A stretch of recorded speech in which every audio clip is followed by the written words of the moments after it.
kababayan, kailangan ninyong malaman ang mga impormasyon mula sa aking mga puting ahas.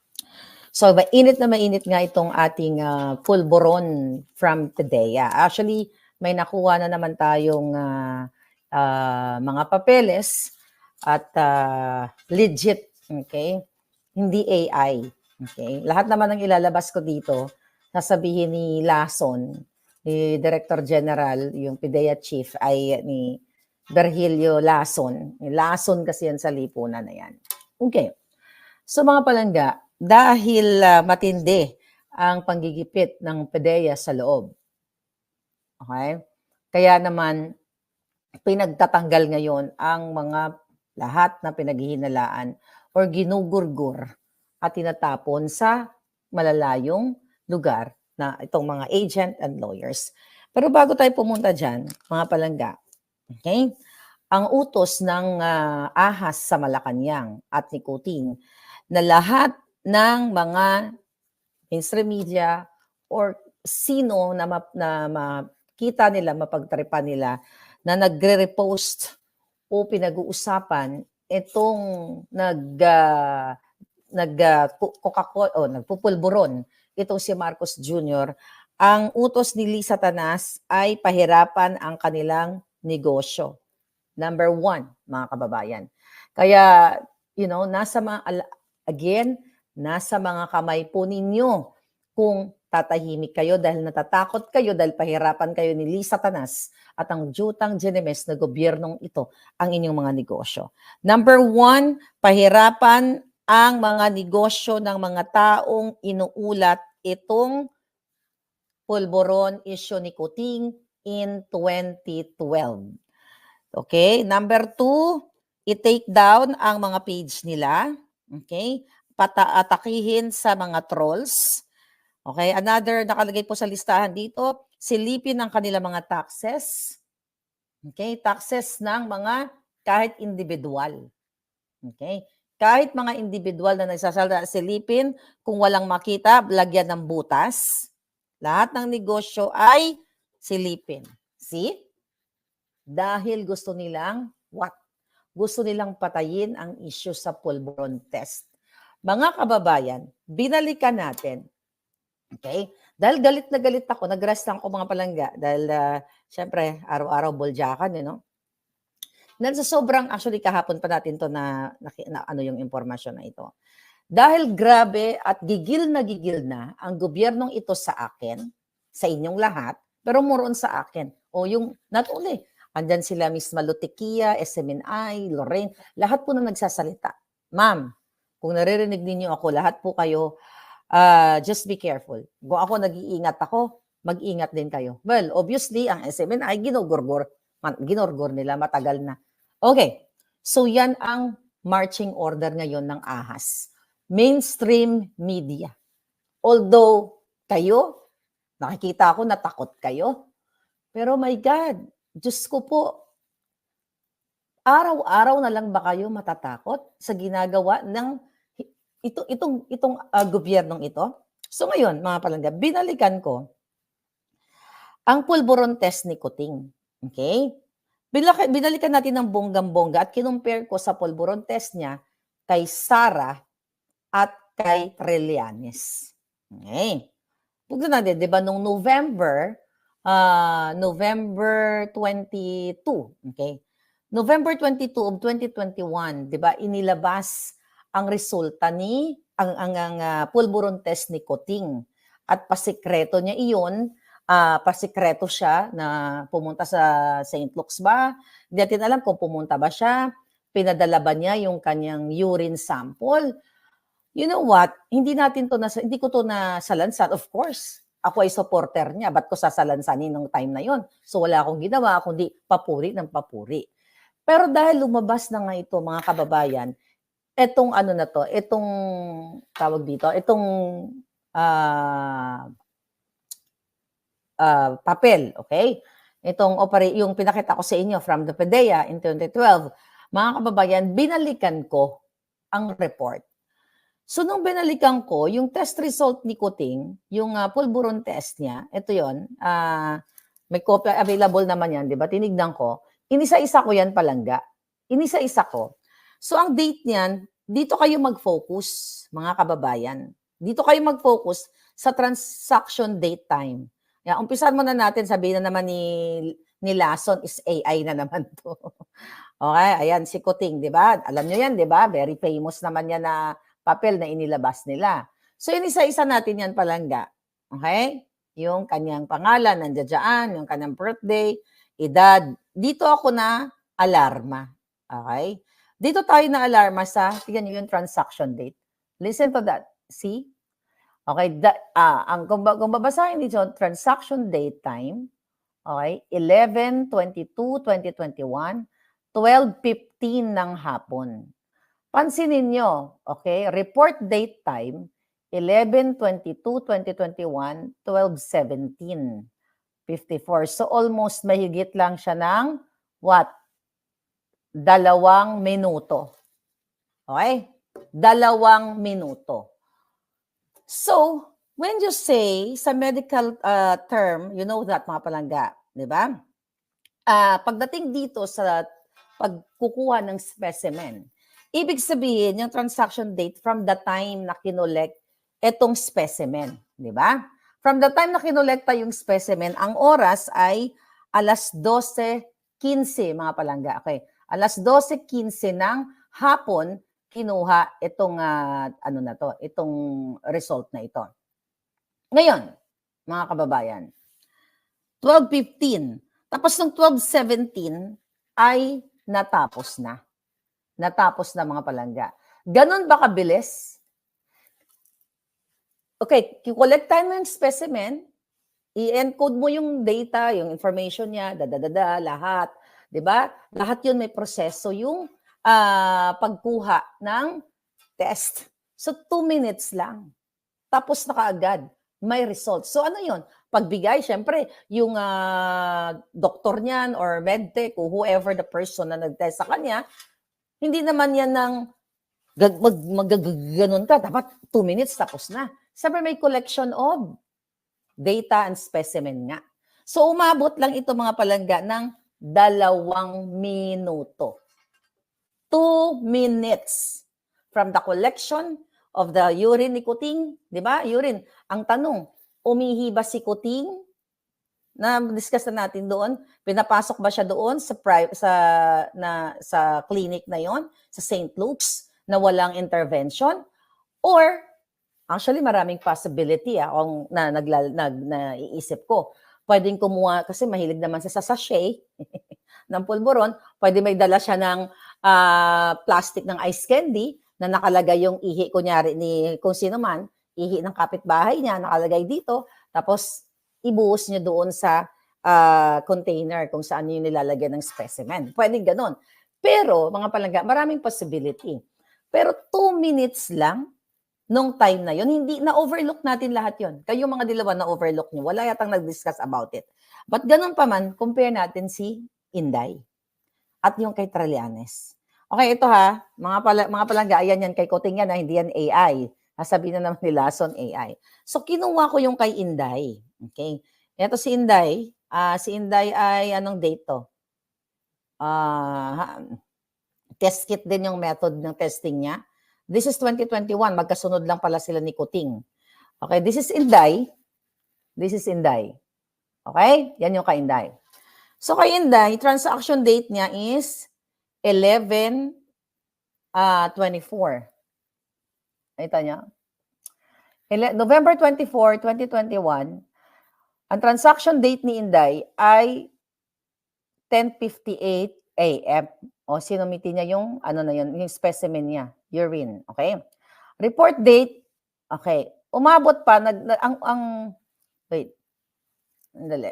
Lumabo ang hitad. Okay?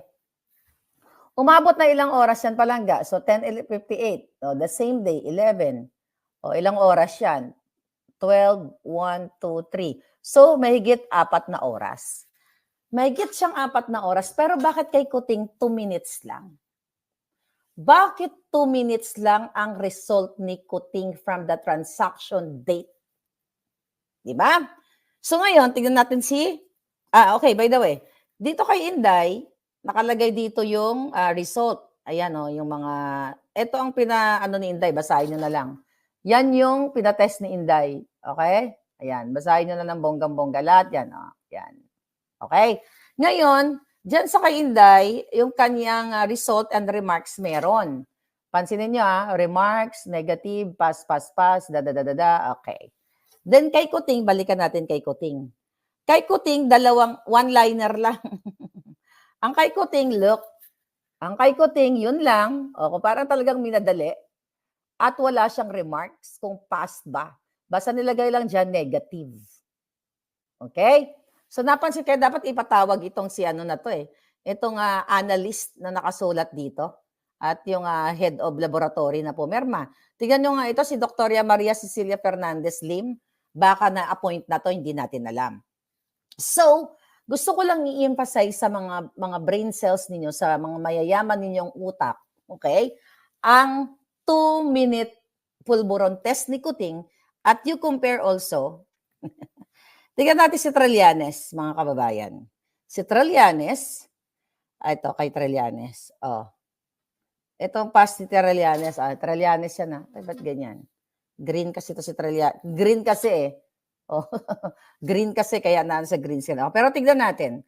Ang transaction date is June 30 of 2018. Ang transaction date ni Trillanes is July 30, 2018. Okay?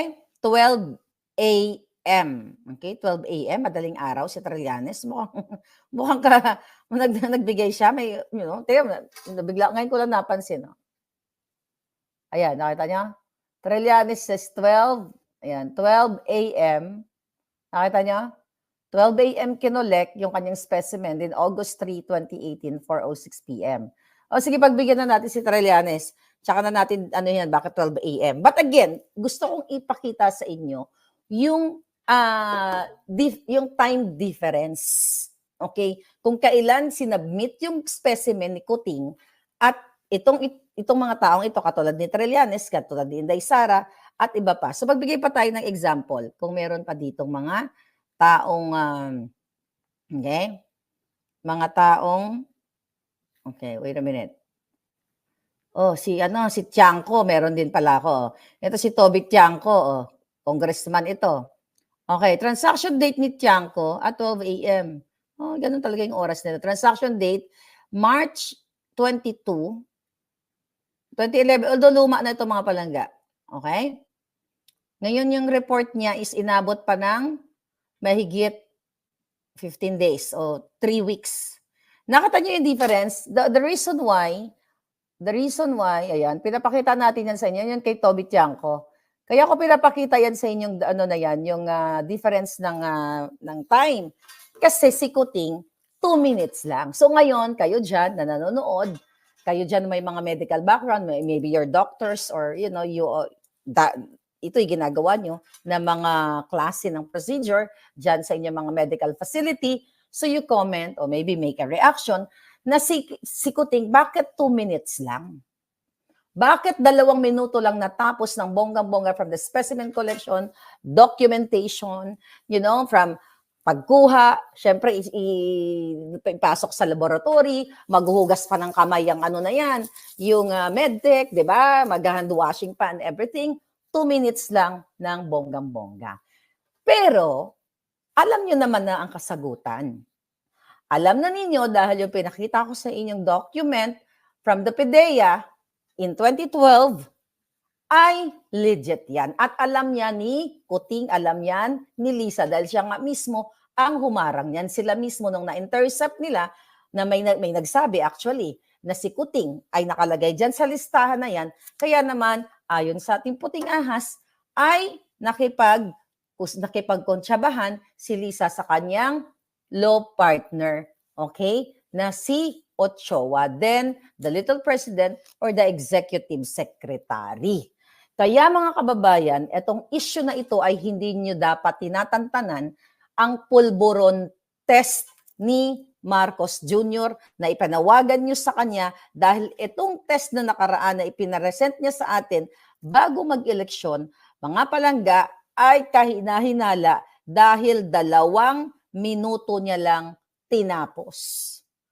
At kapag pinagdugtong-dugtong mo yung 2012 document from PDEA na siya ay nakasama sa listahan, mga palangga, makikita nyo talaga. Imagine nyo yung time difference na yun, 2 minutes lang. So, tapos yung kanyang remarks ay blank din. Samantala, hindi itong iba, lahat ng mga politiko na nagpa-test, kumpleto sila. May mga remarks yung kanilang pulburon test. Si Kuting lang ang katangi-tanging walang remarks. So, dapat nga ipatawag natin yung na yan, yung doktor. Yung doktor na kumuha niyan. Dapat yan ang gawin natin. Pero dahil hindi naman mangyayari yan, sabi ko nga, i-google nyo na lang. Nandiyan naman yan, available public naman yung information na yan. So, i-google nyo lang, baka na-appoint na. Ngayon, mga kababayan, ano ang nangyayari?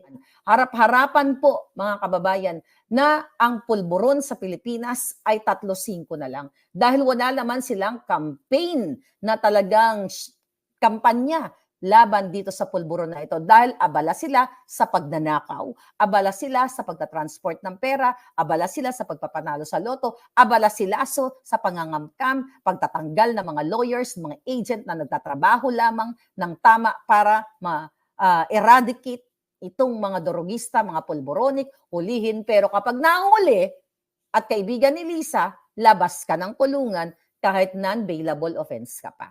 See? Kaya dapat hindi lang palitan, sabi nga nito nga mga puting aso. Ms. Maharlika, grabe, kawawa po kami dito sa loob. Dapat na talagang palitan nitong si Lasso. Sabi ko sa kanya, you know what? Hindi lang dapat palitan si Lasso. Ang tanggalin nyo, kako, ang presidente nyong bangag. Dahil dyan nag-uugat ang lahat.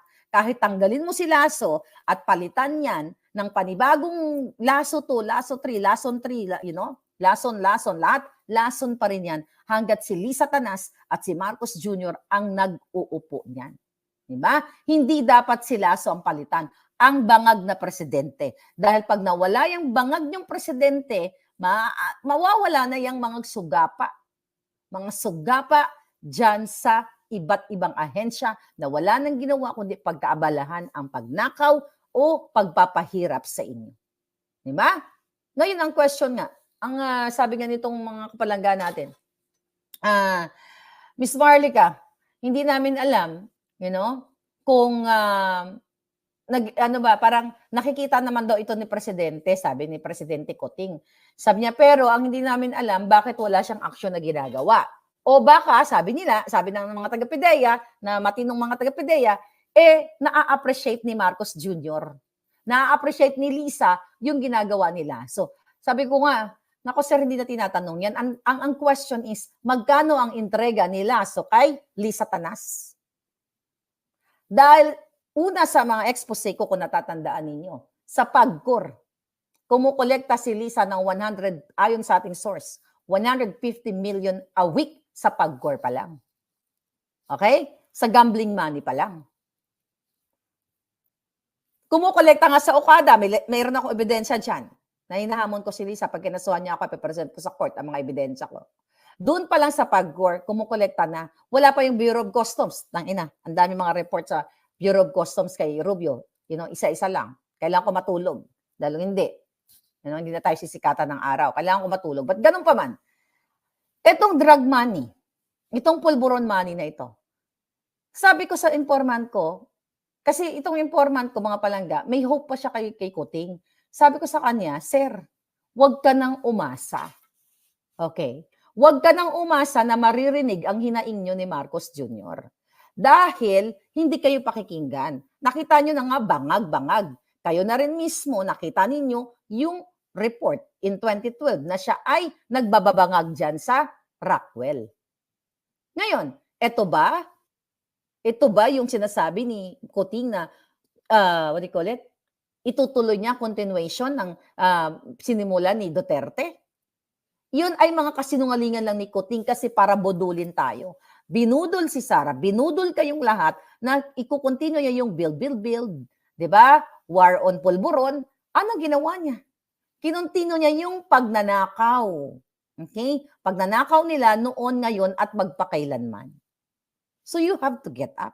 You have to speak up. Dahil kayo mismo sa PIDEA, mga abogado, tinatapon po kayo kung saan-saan, tinatanggalan kayo ng trabaho. Paano na lang kami? Paano na lang ang mga maliliit na teachers, nurses, mga tindera, na hindi naman abogado, na hindi naman nila kaya ipagtanggol ang kanilang mga sarili? Di ba? So ano gagawin natin? Itong leader na ito, mga palangga, leader ng sindikato. Si Kuting ay leader ng sindikato. Smuggler, ina-appoint. Imagine nyo, ulitin natin si Michael Ma. Pinigil nila ang hearing sa Congress. Mahigit 1 taon na. Sa halip, in-appoint pa na special envoy to China. Kayo ang humusga. Ginawa ko ba yung kwentong yan? Hindi. Andyan naman yan. Nakikita ninyo, may litrato pa. Nakasama nila ang smuggler sa inuman, sa party. Oh, by the way, I don't know kung nakwento ko na sa inyo. Nakwento ko na yata nung May 9. Nung May 9, nung ako'y nagla-live, mga palangga, doon sa countdown ni Kuting, May 9 of 2022. Nahagip ng camera ko si Michael Ma. Nandoon pala si Michael Ma. Binalikan ko yung live ko eh. Pag may time ako, ipakita ko sa inyo. Sabi ko nga, nandoon na pala yun. Dahil pinagkukulam ko na yung mga yun. Para hindi na sana ganitong klase ang nangyayari sa bayan natin, mga palangga. Ay, nako. Muli, this is your fair lady, Maharlika. Hindi po tayo titigil. Marami tayong mga expose. Habang nagbablog tayo, ang daming pumapasok from different sectors of government. You fight for what is right. Sabi nga nila, nasa Diyos ang awa, nasa tao ang gawa. Hindi na tayo pwede magdasal ng magdasal. Umaksyon kayo. Kailangan nating pagbuklurin, pagsamahin ng ating mga tingog, mga palangga. This is your fair lady, Maharlika. Thank you. Yeah.